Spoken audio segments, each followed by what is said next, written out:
Salve! Falar um pouquinho sobre creatina, né? Alguns conceitos importantes aí que tenho tido uma demanda até certo ponto aí considerável, né? De dúvidas e até certo ponto de consultório, de consultas também, né? Às vezes aulas, nível de graduação e pós-graduação, a galera sempre questiona, né? Acho que creatina, na verdade, são 3 aminoácidos, né? Um tripeptídeo, né? Então, só para entenderem, quando a gente fala de proteína, proteína é como se fosse uma parede, né? E os aminoácidos são os tijolos constituintes da parede, né? Então, 3 aminoácidos, creatina, né? Arginina, metionina e glicina, né? O nosso corpo produz, sintetiza, né? A creatina. E a creatina, ela tem as suas funções muito favoráveis, né? Um suplemento bastante estudado nesse sentido, né? Principalmente na interação com o esporte, treinos de força, potência e essas coisas, né? Tem um efeito também tamponante, a gente pode falar alguma coisa específica sobre isso, né? O que seria um tamponamento ou não, no sentido de metabolismo, né? Mas o que mais me chama a atenção, ela tem um potencial osmótico ativo, né? Em nível celular, né? Então, quer dizer,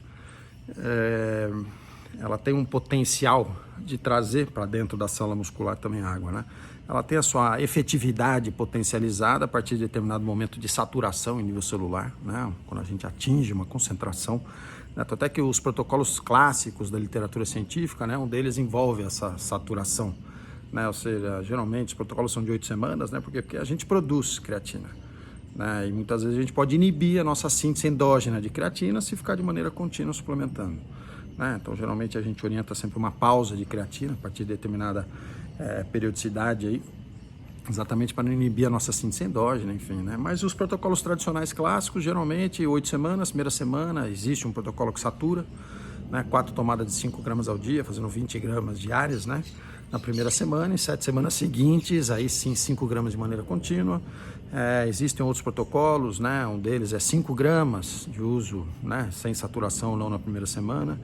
E o que os estudos evidenciam, saturando ou não no momento inicial, após 2 meses, né? Os dados são muito parecidos no sentido de composição corporal, principalmente no sentido de função, né? Mas o que mais me chama a atenção é o quê? Como ela tem esse potencial, né, de ser osmoticamente ativo, o exercício também culmina com um quadro pró-inflamatório, né? Ou seja, durante o exercício, por exemplo, na musculação, né, a gente altera a integridade de membrana, seja por sobrecarga tensional nessa membrana, né? Então, decorrente dessa alteração de integridade celular, né, a gente desencadeia um estímulo pró-inflamatório, por isso que até logo depois da musculação fica um pouquinho mais inchado, né? E em decorrência desse estímulo pró-inflamatório, dessas vias metabólicas mensageiras, né, que existe, após essa inflamação inicial, a restauração, né, da célula, e aí sim de uma maneira mais adaptada frente àquele estímulo inicial do treino, né? Só que o que acontece? Os músculos são, na verdade, divididos em compartimentos, né? Então, compartimentos específicos dos grupos musculares, né? E entre esses compartimentos a gente tem veia, artéria e nervo. Então, quando a gente tem um estímulo pró-inflamatório, quer dizer, a pele, ela tem essa característica de ficar mais esticada e demasiada, mas se a gente for ver em nível anatômico, né, começa a ter um potencial de comprimir veia, artéria e nervo, né? E esse potencial, ele é otimizado, né? Ele é aumentado em vigência da creatina, né? Até que existe um quadro que é a síndrome compartimental crônica, né? Isso é que eu gostaria de chamar a atenção. Ou seja, aqueles indivíduos que quando começam a se exercitar, começam a ter a dor. E é uma dor de característica isquêmica, de difícil descrição pontual, né? E geralmente essa dor cessa quando a gente para de se exercitar. Quer dizer, paramos os estímulos, né, inflamatórios. É lógico que a gente está falando de low grade inflammation, né? Bem brando, né? Quando a gente cessa, para de ter essa compressão de nível de veia, artéria e nervo, e aí para de ter o desconforto, né? Esse desconforto, essa dor pode ser de compressão do padrão, né, do nervo, pode ser por alterações de vascularização, né, um padrão quase que isquêmico, né? Mas me chama muito a atenção, principalmente em vigência da creatina, né? E uma outra coisa que existe é a síndrome compartimental aguda, né? Às vezes é comum em alguns acidentes, né, a gente observar, mas tem relatos na literatura, né, o abuso do uso da creatina, né?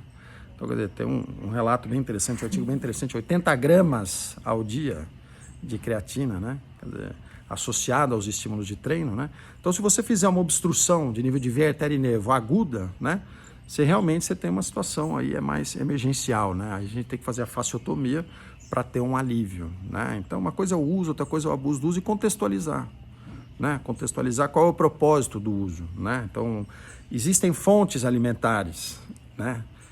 E quando eu falo fontes alimentares, na verdade, né? Às vezes a gente ingere a proteína, ou seja, como se fosse a parede, buscando os tijolos. Essa parede, essa proteína, ela tem alguns tijolos, né? Particulares, peculiares, com interações mais favoráveis ou desfavoráveis na interação com o exercício, né? Então, certamente, alguns indivíduos, conforme a qualidade, a característica da proteína dietética, né? Torna-se necessário, de repente, se beneficiaria, né, de uma suplementação, seja de um aminoácido isolado específico, né, e aí aminoácido, a gente está falando dos essenciais, né, o que a gente não produz, né, mas enfim, vale essa reflexão da creatina, síndrome compartimental, principalmente a crônica, né.